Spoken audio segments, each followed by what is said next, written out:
Yo, yo, brosefs. I'm known as Joseph. I grew up and live in Blaby, a carpenter self-made. She designs shoes and hosiery by trade.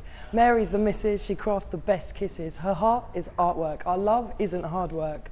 Paradise on the same page, we yearn for the next stage. We wanted to hold hands with a new walk of life, but we faced standing in the cold, when mid-last winter we were told we couldn't have a child. Wild thoughts turned bleak, stuff had drifted out of focus. I wished and I wished I could whip up some hocus pocus. And then, as if from tragic to magic, our wizard doctor blurted out in a blizzard, "Have you guys ever considered IVF?" Our eyes blurred back to high def. Dr. Gabriel assured us the chance of a babe was real. Our dream now back in sight. We didn't want to get our hopes too high should we be unsuccessful. We edged forwards on our seats, bursting with questions, testing Dr. G. And he said, essentially, in vitro fertilization is when your embryo needs a taxi.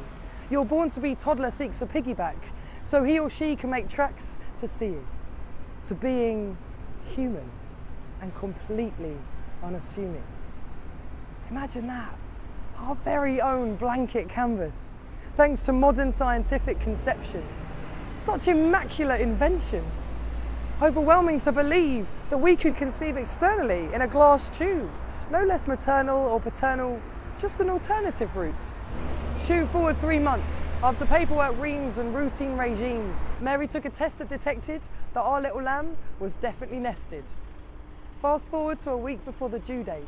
We drive down to the city centre in our old dented banger, with a mass of luggage for every possible situation. We reserved a place to station ourselves near to the infirmary, and though our plans were affirmed long ago, they'd made a rookie mistake and double booked, so there was no room at the Premier Inn. We had to take it on the chin. Seek another emporium to rest until the little one was sure to come. So we pulled into this multi-storey car park so I could embark to scope out of bed for the night. But by the looks of Mary, who was suddenly paler than dairy, I couldn't let her out of my sight. "Do you want my scarf? Do you need to barf?" I said. "Shall I call an ambulance?"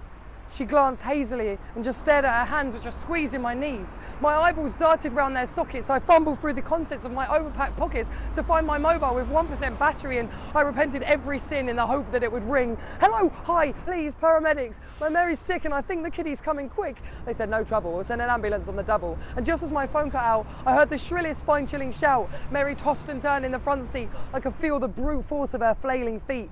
I pulled out the cushions, propped her up by a pillar, did everything I could to hold her stiller. Said, "The doctors are rushing." She huffed and puffed, but nothing could calm this swarm. And just then, a security guard stormed over. He'd spied her ordeal on CCTV. Felt like a demented dream. Mary screamed. I shrunk to my knees. The security guard smoothed her shoulders as she writhed around, hotter and colder, flames in her sides and a child in her size. Shiny, tiny, eyes wide, hoping. My jaw dropped open. The security guard wrapped our new little sprog in his high-vis jacket. Thank hark for Harold, an ex-Hell's angel, once a leather man defined by danger, now our saviour stranger, who lay our miracle munchkin in his makeshift neon manger. Blessed be Leicester, for baby Jesus was born in High Cross car park. We're all glowing with glee in our surreal circumstance. Then finally, 3 paramedics show up in an ambulance. They've just come from another fight for light from Belgrave Road, and they come offering gifts of gold, frankincense, and Maryland.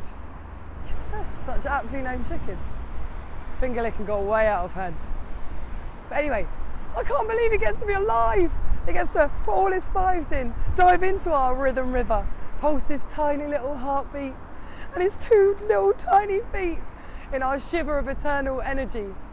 And now, lathered in lethargy, Mary's about to be transported to the infirmary. And I can confirm, between you and me, I used to think I was God's gift. But this precious child is gonna sink ships.